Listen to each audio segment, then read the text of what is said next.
যে কোনো মূল্যে দেশের শান্তি শৃঙ্খলা বজায় রাখার প্রতিশ্রুতি দিয়ে বিএনপি চেয়ারম্যান তারেক রহমান বলেছেন, দল মত নির্বিশেষে কোনো দুর্বলের উপর সবলের আঘাত মেনে নেওয়া হবে না। প্রতিটি নাগরিকের জন্য আইনের প্রয়োগ হবে সমান। বিকেলে রাজধানীর একটি হোটেলে ত্রয়োদশ জাতীয় সংসদ নির্বাচনোত্তর সংবাদ সম্মেলনে এ কথা বলেন বিএনপি চেয়ারম্যান। সংবাদ সম্মেলনে দেশি বিদেশি শতাধিক গণমাধ্যম কর্মীরা অংশ নেন। এ সময় তারেক রহমান বলেন, ভবিষ্যতে আর যেন কোনো ফ্যাসিবাদী অপশক্তি দেশকে তাবেদার রাষ্ট্রে পরিণত করতে না পারে, সেজন্য সবাইকে ঐক্যবদ্ধ থাকতে হবে।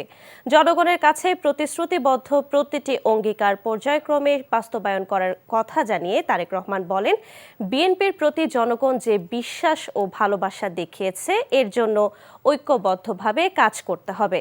অতীতে যেভাবে সবাই স্বৈরাচারের বিরুদ্ধে ঐক্যবদ্ধ হয়ে লড়েছিল, ঠিক সেভাবেই দুর্নীতিমুক্ত বাংলাদেশ করতে দেশের জনগণকে সহযোগিতা করার আহ্বান জানান বিএনপি চেয়ারম্যান। দেশের স্বাধীনতা ও গণতন্ত্র বিএনপিকে জয়ী করেছে উল্লেখ করে তারেক রহমান বলেন, এই বিজয় বাংলাদেশের গণতন্ত্রের বিজয়।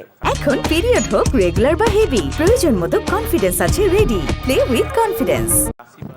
করতে না পারে, দেশকে তাবেদার রাষ্ট্রে পরিণত করতে না পারে, এজন্য আমরা সকলে ইনশাআল্লাহ ঐক্যবদ্ধ থাকব এবং থাকতে হবে।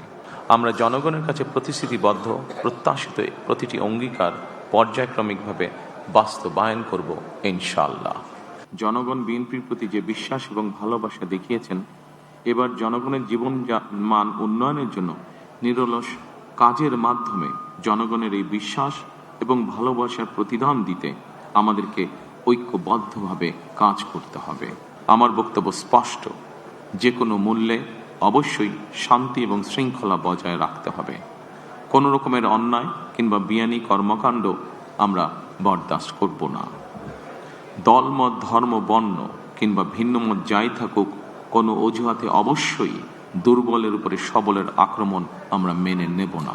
আইনের শাসন প্রতিষ্ঠায় সরকারি দল কিংবা বিরোধী দল, অন্য মত কিংবা ভিন্ন মত, প্রতিটি বাংলাদেশি নাগরিকের জন্যই আইন সমান।